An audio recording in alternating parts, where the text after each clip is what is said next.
ಜೊತೆಗೆ ಹೇಳ್ತಾ ಇದ್ರು ದುರಂಧರ್ 2 ಬಂದರೂ ಕೂಡ ನಾವು ಲವ್ ಮಾಕ್ಟೇಲ್ ನೋಡ್ತೀವಿ ಅಂತ ಕಮೆಂಟ್ಸ್ ಎಲ್ಲ ಬರ್ತಾ ಇತ್ತು. ಅಂದರೆ ಈ ಪ್ರೀತಿನ ಉಳಿಸ್ಕೊಂಡು ಬಂದಿದ್ದೀರಾ ಇಲ್ಲಿವರೆಗೂ, ಏನು ಹೇಳ್ತೀರಾ? ಒಂದು ಅವ್ರು ನಮಗೆ ಪ್ರೀತಿ ಕೊಟ್ಟಿದ್ದಾರೆ, ನಮ್ಮ ಮೇಲೆ ನಂಬಿಕೆ ಇಟ್ಟು ನಮ್ಮ ಸಿನಿಮಾ ನೋಡೋಕೆ ಹೋಗ್ತಾರೆ. ಆ ಸಿನಿಮಾ ಅದನ್ನ ಉಳಿಸ್ಕೊಳ್ಬೇಕಾಗಿರೋದು ನಮ್ಮ ಜವಾಬ್ದಾರಿ. ಅದಕ್ಕೆ ನಾವು ಎಷ್ಟು ಕಷ್ಟಪಟ್ಟಿದ್ದೀವಿ, ಅಥವಾ ಕಷ್ಟ ಎಲ್ಲರೂ ಪಡ್ತಾರೆ, ಎಷ್ಟು ಕಾಳಜಿಯಿಂದ ಆ ಸಿನಿಮಾ ಮಾಡಿದ್ದೀವಿ ಅಂದರೆ ನಮ್ಮ ಆಡಿಯನ್ಸ್ಗೆ ನಾವು ಡಿಸಪಾಯಿಂಟ್ ಮಾಡಬಾರ್ದು ಅನ್ನೋದು ನಮಗೆ ಪ್ರತಿ ಕ್ಷಣ ನಮ್ಮ ಮನಸ್ಸಲ್ಲಿರುತ್ತೆ. ಸೊ ಹಾಗಾಗಿ ಒಂದು ಬೆಸ್ಟ್ ಸಿನಿಮಾ ಈಗ 2 ಮಾಡ್ಬೇಕಾದ್ರೂ ಅಷ್ಟೇ, ಅದಕ್ಕೂ ಮೀರಿದ ಬೆಸ್ಟ್ ಸಿನಿಮಾ ನಾವೇನು ಕೊಡ್ಬೋದು ಅನ್ನೋದು ನಮ್ಮ ಪ್ರಯತ್ನ. ಅದೇ ಪ್ರಯತ್ನದಲ್ಲಿ ಆಗಿರುವಂಥದ್ದು ಲವ್ ಮಾಕ್ಟೇಲ್ 3 ಅದ್ಭುತವಾಗಿ ಬಂದಿದೆ. ನಾವು ಖಂಡಿತ ಡಿಸಪಾಯಿಂಟ್ ಮಾಡಲ್ಲ. ಎಷ್ಟು ಅಂದರೆ ಯೂಶಲಿ ಇವಾಗ ಭಾಳಷ್ಟು ಜನ ಹೇಳ್ತಾ ಇದ್ದಾರೆ, ನೀವು ಇನ್ನೊಂದು ಅಂದರೆ 15 ದಿನ ಇರ್ಬೇಕಾದ್ರೆ ಅನೌನ್ಸ್ ಮಾಡ್ಕೊಂಡಿದ್ದೀರಾ, ಬಟ್ ನೀವೇನು ಟೆನ್ಷನ್ ಆಗಿಲ್ಲ, ಆರಾಮಾಗಿದ್ದೀರಾ ಅಂತ.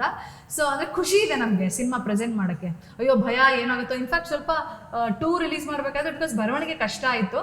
ಸೊ ಅಯ್ಯೋ 2 ಹಂಗೆ ಹಿಂಗೆ ಅಂತ, ಬಟ್ 3 ಅಂತೂ ಸ್ವಲ್ಪ ಕಾನ್ಫಿಡೆನ್ಸೇ ಜಾಸ್ತಿ ಇದೆ ಅಂತ ಅನ್ಸುತ್ತೆ ನಮಗೆ. ತುಂಬ ಖುಷಿ ಇದೆ ಸಿನಿಮಾ ಪ್ರೆಸೆಂಟ್ ಮಾಡೋಕ್ಕೆ. ನಮ್ಗೆ ಆ್ಯಕ್ಚುಲಿ ಏನೋ ಏನಾಗುತ್ತೋ ಏನೊಂದು ಆ ಟೆನ್ಷನ್ ಏನೂ ಇಲ್ಲ. ನಮಗೇನಂದರೆ ಒಂದು ಒಳ್ಳೆ ಸಿನಿಮಾ ಮಾಡಿದೀವಿ, ಥಿಯೇಟರ್ ಕೂತ್ಕೊಂಡು ಅವ್ರು ಹೆಂಗ್ ರಿಯಾಕ್ಟ್ ಮಾಡ್ತಾರೆ ನೋಡಬೇಕು ಅಷ್ಟೇ ನನಗೆ. ಓಕೆ, ಈಗ ಲವ್ ಮಾಕ್ಟೇಲ್ 3 ಸಿನಿಮಾ ಬರೆಯುವಾಗ 4th ಮಾಡಬೇಕು ಅಥವಾ ಇಲ್ಲಿಗೆ ನಿಲ್ಲಿಸಬೇಕು ಅನ್ನೋ ಥಾಟ್ ಆಗಲೇ ಬಂದಿತ್ತಾ, ಹೇಗೆ? ಇಲ್ಲ, ನಾನು ಟ್ರೈಲರ್ ಮಾಡುವಾಗ ಅದನ್ನ ಹೇಳ್ಬೇಕು ಅನಿಸ್ತು, ಹೇಳಿದೆ ಅಷ್ಟೇ. ಓಕೆ, ಅವಾಗ ಆಕ್ಚುಲಿ ಲವ್ ಮಾಕ್ಟೇಲ್ ಜರ್ನಿ ಅಂದ್ರೆ ಯಾರೇ ಇನ್ಫ್ಯಾಕ್ಟ್ ನಮ್ಮ ಟೀಮ್ ಅವರು ಕೂಡ ಹೇಳಿರುವಂಥದ್ದು, ಇದು ನನಗೂ ಅನುಭವ ಆಗಿರೋದು. ಟ್ರೈಲರ್ ನೋಡ್ಬೇಕಾದ್ರೆ ಥಿಯೇಟರ್ನಲ್ಲಿ ಫುಲ್ ಎಮೋಷನಲ್ ಆಗಿ ಓಕೆ 1 ಆಯಿತು 2 ಆಯಿತು ನೋಡ್ತಾ ಇದ್ದೀವಿ. ಸಡನ್ ಆಗಿ ಕೃಷ್ಣ ಇದು ಏನು ಇದು ನನ್ನ ಜೀವನದ ಕೊನೆಯ ಅಧ್ಯಾಯ. ಹೌದೌದು, ನಾನು ನಿಮಗೆ ಹೇಳ್ತಾರೆ ಕೊನೆಯ ಅಧ್ಯಾಯ ಅಂದ ತಕ್ಷಣ ಒಂದ್ಸರಿ ಅದು ಎಮೋಷನಲ್ ಸರ್ಜ್ ಅಂತಾರಲ್ಲ, ಅಂದ್ರೆ ಹೌದಾ ಅಂತ. ಅಂದ್ರೆ ನನಗನ್ಸ್ತು ಅಂತಲ್ಲ, ನನಗಿಂತ ಮುಂಚೆ ಬಹಳಷ್ಟು ರಿಲೀಸ್ ಮುಂಚೆ ಕೃಷ್ಣ ತುಂಬಾ ಜನಕ್ಕೆ ತೋರಿಸಿದ್ರು. ಇನ್ಫ್ಯಾಕ್ಟ್ ನಾನು ಹೆಸರು ಹೇಳಲ್ಲ, ಬಹಳಷ್ಟು ಜನ ಕಣ್ಣಲ್ಲಿ ನೀರು ಹಾಕೊಂಡು ಟ್ರೈಲರ್ ನೋಡ್ತಾ ಇದ್ರು. ನಮ್ಗೆ ಏನು ಆಗ್ತಾರೆ, ಇವ್ರು ಯಾಕೆ ಇಷ್ಟು ಎಮೋಷನಲ್ ಆಗ್ತಾರೆ, ಬಟ್ ನಾನು ಥಿಯೇಟ್ರಲ್ಲಿ ನೋಡಿದಾಗ ನನಗೊಂದು ಸೆಕೆಂಡ್ ಜರ್ಕ್ ಇತ್ತು.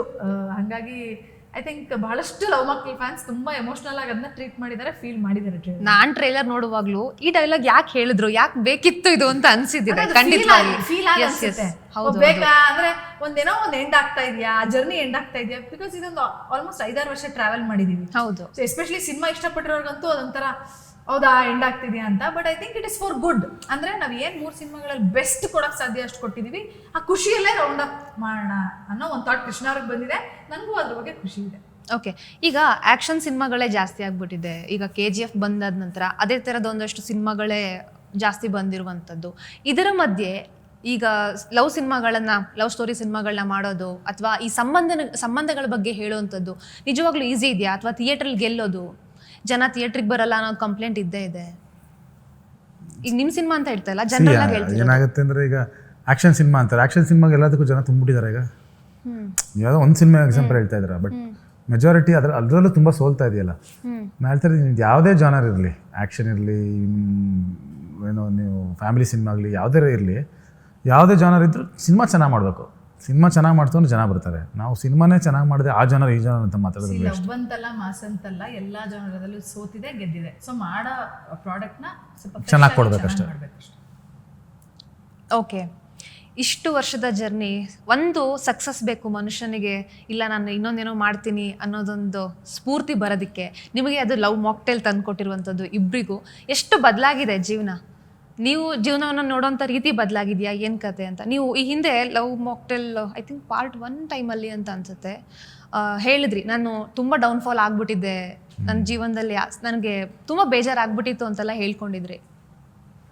ಹೌದು, ತುಂಬ ಕೊಟ್ಟಿದೆ ಸಿನಿಮಾ ಲವ್ ಮಾಕ್ಟೇಲ್. ಅದಕ್ಕೆ ಇದೊಂದು ಬರೀ ಸಿನಿಮಾ ಥರ ಅಲ್ಲ, ನಾನು ಪ್ರತಿಯೊಂದು ಇದನ್ನದು ಪಾರ್ಟ್ಗಳು ನಾನು ಡೈರೆಕ್ಟ್ ಮಾಡೋವಾಗಲೂ ತುಂಬ ಜವಾಬ್ದಾರಿಯಿಂದ ತುಂಬ ಶ್ರದ್ಧೆಯಿಂದ ಮಾಡ್ತೀನಿ. ಯಾಕಂದ್ರೆ ನನಗೆ ಜೀವನ ಕೊಟ್ಟಿರೋ ಸಿನಿಮಾ, ನಾನು ಅದನ್ನು ಗ್ರಾಂಟೆಡ್ ಆಗಿ ತೊಗೊಂಡು ಯಾವುದೋ ಒಂದು ಕೊಡಬೇಕು, ಏನೋ ಒಂದು ಕತೆ ಆಗ್ಬಿಡ್ಬೇಕು ಹಂಗೆ ಮಾಡಲ್ಲ. ಅಂದರೆ ಲವ್ ಮಾಕ್ಟೇಲ್ ನಮಗೆ ಜೀವನ ಅಂದರೆ ಬೇರೆ ಥರದ ಜೀವನ ಕೊಟ್ಟಿದೆ. ಲವ್ ಮಾಕ್ಟೇಲ್ ಒಳಗೆ ನಮ್ಮ ಜೀವನನೂ ಕಳೀತಾ ಇದೆ ಅನ್ಸುತ್ತೆ ನಮಗೆ. ಅಂದರೆ ನಾವು ಅದ್ರ ಒಳಗಿದ್ದೀವಿ. ಅಂದರೆ ಅದು ನಮ್ಗೆ ಏನು ಕೊಟ್ಟಿದೆ ಅಲ್ವಾ,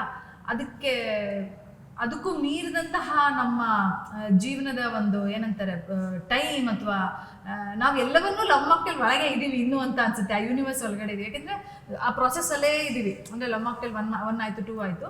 ಅದಕ್ಕೆ ಅಷ್ಟು ಟೈಮ್ ಇರ್ಬೋದು ಅದಕ್ಕೆ, ಅಂದರೆ ಯಾವುದೇ ರೀತಿಯಾದಂಥ ಒಂದು ನೆಗ್ಲಿಜೆನ್ಸ್ ಆಗಲಿ ಅಥವಾ taken for granted love mocktail ಬಿಡು ಜನ ಇಷ್ಟಪಟ್ಟಿದ್ದಾರೆ 2, 3 ಅದು ಆ ರೀತಿ ಅಲ್ವೇ ಅಲ್ಲ. ಅದಕ್ಕೆ ಎಷ್ಟು ಸಲ್ಲಿಸಬೇಕು, ಅದಕ್ಕೆ ಎಷ್ಟು ರೆಸ್ಪೆಕ್ಟ್ ಕೊಡಬೇಕು, ಅದಕ್ಕೆ ಎಷ್ಟು ವ್ಯಾಲ್ಯೂ ಕೊಡಬೇಕು, ಆ ವ್ಯಾಲ್ಯೂನ ನಾವು ಇಟ್ಕೊಂಡು ಸಿನಿಮಾ ಮಾಡಿದ್ದೀವಿ. ಸೊ ಅದ್ರೊಳಗಡೆ ಇದ್ದೀವಿ ನಾವು ಕೂಡ. ಲವ್ ಮಾಕ್ಟೇಲ್ ಸಿನಿಮಾದಲ್ಲಿ ಒಂದಷ್ಟು ಏನು ಸ್ಕ್ರೀನ್ ಪ್ಲೇ ಎಲ್ಲ ಬರುತ್ತೆ, ಅದು ನಿಜವಾಗ್ಲೂ ನಿಮ್ಮ ಜೀವನದಲ್ಲಿ ಆಗಿರುವಂಥದ್ದ ಏನು ಕತೆ? ಲವ್ ಮಾಕ್ಟೇಲ್ 1 ಹೌದು. ಓಕೆ. ಲವ್ ಮಾಕ್ಟೇಲ್ 1 ನಾನು ಆಲ್ಮೋಸ್ಟ್ 70-80% ನನ್ನ ಲೈಫಲ್ಲಿ ನಡೆದಿರೋಂಥ ವಿಷಯಗಳೇ, ಘಟನೆಗಳೇ. 2 ಅಗೇನ್ ಬರ್ದಿರೋದು, 3 ಅಗೇನ್ ಬರ್ದಿರೋದು. Okay okay. ಈಗ ಲವ್ ಮಾಕ್ಟೇಲ್ ಸಿನಿಮಾದ ಬಗ್ಗೆ ವೀಕ್ಷಕರು ಸಾಕಷ್ಟು ವಿಷಯಗಳನ್ನ ಹೇಳ್ತಾ ಇರ್ತಾರೆ, ನಿಮ್ಮನ್ನು ಭೇಟಿ ಆಗ್ತಿರ್ತಾರೆ. ತುಂಬ ರಿಪೀಟೆಡ್ ಆಗಿ ಹೇಳಿರುವಂಥ ವಿಷಯ ಯಾವುದು ಈ ಸಿನಿಮಾ ಬಗ್ಗೆ? ಅಂದರೆ ಕಂಪ್ಲೀಟ್ ಲವ್ ಮಾಕ್ಟೇಲ್ 1, 2, 3 ಯಾವಾಗ ಅಂತ ಕೇಳ್ತಾರೆ, ಎಲ್ಲೋದ್ರೂ ಅದೊಂದು ಕೇಳ್ತಾ ಇರ್ತಾರೆ. ಸರ್ ಯಾವಾಗ ಲವ್ ಮಾಕ್ಟೇಲ್ 3, ಯಾವಾಗ ಲವ್ ಮಾಕ್ಟೇಲ್ 3? ಒಂದು ಇನ್ನೊಂದು ನಿಧಿಮಾ ಇರ್ತಾರ, ನಿಧಿಮಾ ಬರ್ತಾರ, ಅದು ರೆಗ್ಯುಲರ್ ಕ್ವಶನ್ ಅದು ಎಲ್ರಿಗೂ. ನೀವು ಕೇಳೋದ್ರಲ್ಲ ಫಸ್ಟ್ ನಿಧಿಮಾ ಇರ್ತಾರ ಅಂತ. ಪರಿ ಇರ್ತಾರ ಅಂತ ಪರಿ ಇರ್ತಾರ ಅಂತ ಕೇಳ್ತಾರೆ. ಓಕೆ. ಲವ್ ಮಾಕ್ಟೇಲ್ 4 ಎಲ್ಲ ಬರುತ್ತಾ ಸರ್ ಅಂತ ಕೇಳ್ತಾರೆ. ಓಕೆ. ಇದು ಜನರಲ್ ಕ್ವಶನ್ಸ್. ನಿಮ್ಮನ್ನ ಯಾವಾಗಲೂ ಕಾಡುವಂಥ ಸೀನ್ ಏನಾದರೂ ಇದೆಯಾ? ಪಾರ್ಟ್ 1, ಪಾರ್ಟ್ 2 ಇದು ಪರ್ಟಿಕ್ಯುಲರ್ ಒಂದು ಸೀನ್ ಯಾವುದಾದ್ರು ನಿಮಗೂ ಆಗಿರ್ಬೋದು? Part 1 I think cancer episodes. ಕಣ್ಣಹನಿಯಲ್ಲಿ ಕಣ್ಣನೆತ್ತಿದೆಯಾ ಆ ಸೀನ್ಸ್ ಬಿಫೋರ್ ದ ಸಾಂಗ್ಗಿಂತ ಮುಂಚೆದು ಸಾಂಗ್ ಆದಮೇಲೆ ಸೀನ್ಸ್ಗಳು ತುಂಬ ಯಾವಾಗಲೂ ಒಂದು ಹಿಂಗೆ ಅನಿಸುತ್ತೆ ಓ ಅಂತ. 2 ಕೂಡ ಒಂದಷ್ಟು ಸೀನ್ಗಳಿದೆ, ತಾತನ ಜೊತೆ ಮಾತಾಡೋದು. ಲವ್ ಮಾಕ್ಟೇಲ್ 2 ಓಪನಿಂಗ್ ಸೀನೇ ಅಂದರೆ ಹೀರೋನ ಆ ರೀತಿ ತಗೊಳಕ್ಕೆ ಬಹಳಷ್ಟು ಜನಕ್ಕೆ ಓಪನಿಂಗ್ ಸಾಂಗ್, ಓಪನಿಂಗ್ ನಿನ್ನದೇನೆ ಜನ್ಮ ಅದೆಲ್ಲ. ಆ್ಯಂಡ್ ಕ್ಯಾಂಪ್ ಫೈರಲ್ಲಿ ತಾತನ ಹತ್ರ ಮಾತಾಡೋದಾಗ್ಬೋದು. ತುಂಬ ವಿಷಯಗಳಿದೆ ಅದರಲ್ಲೂ, ತುಂಬ ಬ್ಯೂಟಿಫುಲ್ ಮೂಮೆಂಟ್ಸ್ಗಳಿದೆ. 3 ಕೂಡ ಭಾಳ ಅಂದರೆ ಭಾಳ ಬ್ಯೂಟಿಫುಲ್ ಮೂಮೆಂಟ್ಸ್ಗಳಿದೆ ಲವ್ ಮಾಕ್ಟೇಲ್ 3 ಕೂಡ. ಎಲ್ಲ ಒಂದು ಅಂದರೆ ನೋಡಿದಾಗ ಒಂದು ಎಮೋಷನಲ್ ಜರ್ನಿ ನಿಮಗೆ ಕಂಪ್ಲೀಟ್ 3 ಪಾರ್ಟುವೆ. ಜನ ಅದನ್ನು ತುಂಬ ವರ್ಷಗಳ ಕಾಲ ಅವ್ರ ಹೃದಯದಲ್ಲಿ ಇಟ್ಕೊಳ್ತಾರೆ ಎಲ್ಲನೂ. ಅದು ತುಂಬ ಹತ್ತಿರ ಆಗುತ್ತೆ ಎಲ್ಲರಿಗೂ ಇದು. ಓಕೆ. ಅಂದರೆ ಇವತ್ತಿನ ಸಮಾಜಕ್ಕೆ ನಾನು ಮತ್ತೆ ಕೇಳ್ತಾ ಇದ್ದೀನಿ, ಅಂದರೆ ಲವ್ ಸ್ಟೋರಿ ಸಿನಿಮಾಗಳು ಅಥವಾ ರಿಲೇಷನ್ಶಿಪ್ ಸ್ಟೋರಿಗಳು ಎಷ್ಟು ಅವಶ್ಯಕ ಅಂತ. ಅಂದರೆ ನಾವು ಯಾವುದೋ ಧಾವಂತದ ಬದುಕಿನಲ್ಲಿದ್ದೀವಿ, ತುಂಬ ಸ್ಪರ್ಧೆ ಇದೆ, ಏನೇನೋ ಒಂದಷ್ಟು ಸಮಸ್ಯೆಗಳಿವೆ, ಯಾವಾಗ ನೋಡಿದ್ರೂ ಸ್ಟ್ರೆಸ್ಸಲ್ಲಿ ಇರ್ತೀವಿ, ಎಷ್ಟು ಇಂಪಾರ್ಟೆಂಟ್ ಅಂತ? ತುಂಬಾ ಇಂಪಾರ್ಟೆಂಟು. ನಾವು ಏನು ಹೇಳ್ತೀವಿ ಅಂತ, ಯಾಕಂದರೆ ಜನಕ್ಕೆ ಸಿನಿಮಾ ಯಾವಾಗಲೂ ತುಂಬ ಇಂಪ್ಯಾಕ್ಟ್ ಕೊಡುತ್ತೆ. ಈಗ ನಾವು ಅಥವಾ ನಮ್ಮ ತಂದೆ ಅಥವಾ ಇವ್ರ ತಂದೆ ಅವರೆಲ್ಲರಿಗೂ ತುಂಬ ಲೈಫಲ್ಲಿ ಇಂಪ್ಯಾಕ್ಟ್ ಮಾಡಿರೋದು ಅಂದರೆ ಅಣ್ಣವ್ರ ಸಿನಿಮಾಗಳು. ಸೊ ಅಣ್ಣವ್ರ ಸಿನಿಮಾಗಳು ನೋಡ್ಕೊಂಡು ಬೆಳೆದಿರ್ತಾರೆ.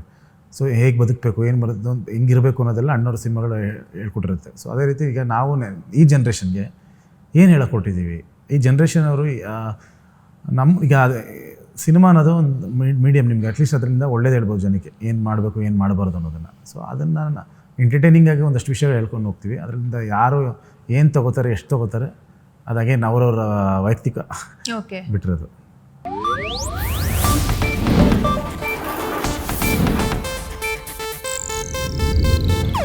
ಇದು ಏಷ್ಯಾನೆಟ್ ನ್ಯೂಸ್ ನೆಟ್ವರ್ಕ್ ಪ್ರಸ್ತುತಿ.